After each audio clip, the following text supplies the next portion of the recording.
La bandera se iza por primera vez cuando Belgrano la crea el 27 de febrero de 1812 a orillas del río Paraná, que acá estábamos cerquita, porque el primer triunvirato había enviado a Belgrano, que estaba al mando del ejército del norte, a instalar 2 baterías para contener el avance de las tropas realistas que ya tenían un dominio sobre el Paraná. Entonces, él mismo lo dice al triunvirato, lo notifica, bueno, siendo la necesidad izar un estandarte, una bandera y no teniéndola, él crea la bandera con los colores, lo dice así, blanco y azul celeste. Bueno, parece ser que la cuestión simbólica en realidad está bien centrada en la cuestión de los colores, ¿no? O sea, bueno, una bandera, él la necesita, no es un gesto menor de todas formas que haya decidido crear un distintivo militar como ese, en tiempos donde todavía no estaba claro que hubiera un proceso independentista, sí revolucionario. Sabemos que no es como decían los libros de lectura antiguamente, no es que Belgrano miró al cielo y se inspiró para crear la bandera. Hay otras versiones que probablemente no se contradigan, digamos. Por un lado estaba la banda de la Orden de Carlos III, que era de esos mismos colores, que de hecho Belgrano era secretario del consulado y él incluso había creado un distintivo del consulado con esos mismos colores. Por otro lado, él era muy devoto de la Virgen de la Inmaculada Concepción, que era patrona de España e Indias, y que también tenía esos mismos colores y que de última la Orden de Carlos III retomaban. Así que ahí está todo muy relacionado, ¿no? Por otra parte, la utilización de los colores celeste y blanco no era nueva. Digamos, en sí, Belgrano ya había pedido, y el triunvirato le había aprobado, la aprobación de una escarapela para distinguirse del otro ejército, porque en realidad los uniformes no servían para eso en esa época. Se reemplaza la escarapela roja por una celeste y blanca. ¿De dónde salen esos colores? Sigue siendo una cuestión importante, porque hay, digamos, una apropiación de los colores celeste y blanco previa a ese momento por parte incluso del pueblo. Sí, habíamos visto que había distintas tendencias. Una de esas tendencias, una de las más revolucionarias, que está asociada al morenismo, los jóvenes de la Sociedad Patriótica, hubo 2 sociedades patrióticas, toman también esos colores para una escarapela, que es distinta pero lleva los mismos colores. Y parece ser, bueno, que en realidad French y Beruti no habían repartido escarapelas el 25 de mayo, pero sí es verdad que a partir de 1810 esos colores empiezan a aparecer.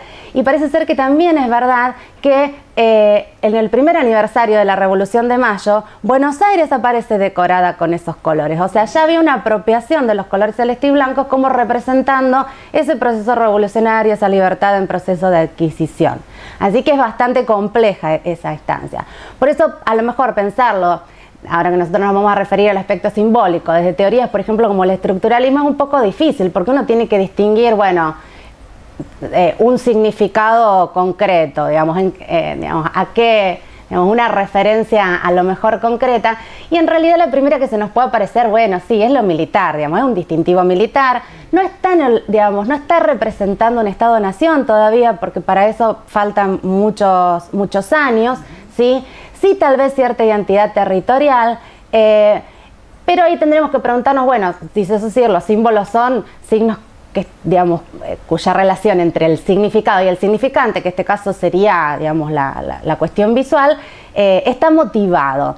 Y ahí es donde se nos complica, porque ¿cuál es la motivación? ¿Con qué está relacionado? Con la pertenencia a España, con la vocación a la Virgen, con el proceso revolucionario.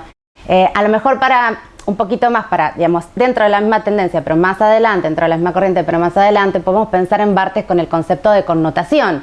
Y entonces, bueno, sí, pensar que en realidad hay significados del orden de la connotación, que son primarios, que están establecidos, y otros significados históricos, culturales, que se le van adhiriendo, que se van montando sobre ese primero, que son de orden ideológico y que, bueno, los tenemos que situar histórica y culturalmente.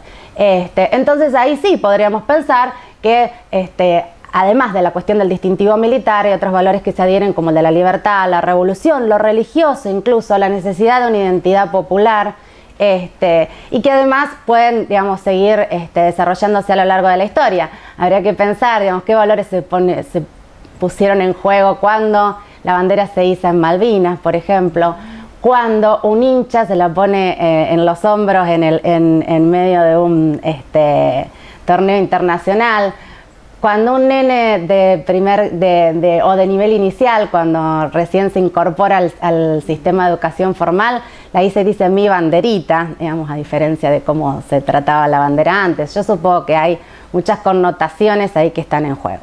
De todas formas, digamos, no se establece ninguna jerarquía y tampoco termina de ser muy claro a partir del estructuralismo, incluso con el concepto de connotación, cómo podemos, sí, categorizar o jerarquizar estos significados, ni siquiera cuál es el primario, ¿no? Cuál es el de la denotación, si hay alguno.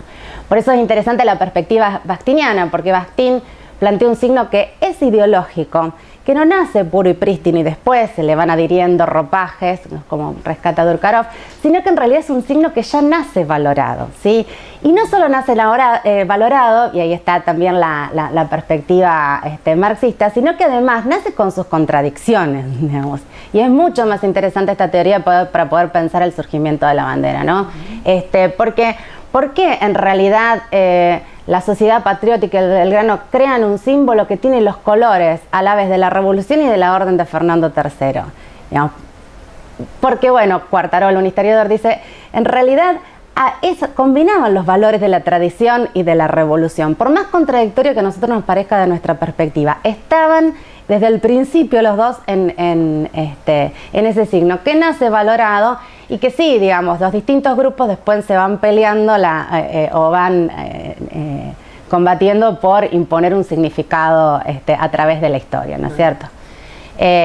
También, digamos, complementando esta visión, podemos pensar en la concepción peirciana del signo, ¿no?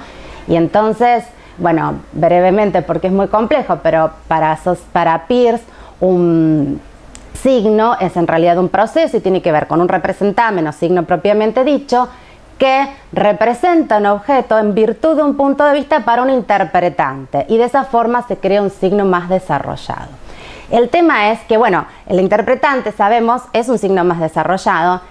El mismo objeto también es un signo, porque pensemos, en lugar de qué puede estar la bandera, qué puede representar. Bueno, pongamos que representa una identidad popular o una identidad militar. Eso también es un concepto y también es un signo. Y el mismo signo, a su vez, puede convertirse en objeto de otros signos, o sea, la semiosis ilimitada significa que ese triangulito que podemos imaginarnos está abierto por todos lados. O sea, un signo en realidad es un hito de un proceso de semiosis ilimitada que significa, según puntos de vista, que pueden ser más estables o menos estables. En realidad, Peirce plantea que hay un interpretante inmediato, que es más o menos estable, y otro que es dinámico y que se actualiza en cada interpretación. Son símbolos que resisten y además se van resignificando y van siendo pasibles de apropiación por parte de los distintos sectores a través del tiempo. Entonces el significado no está por fuera, no está por arriba, no está alrededor. Se actualiza en cada situación de comunicación y lo podemos pensar en realidad como devenir. En realidad deberíamos pensar siempre los símbolos patrios como devenir simbólico.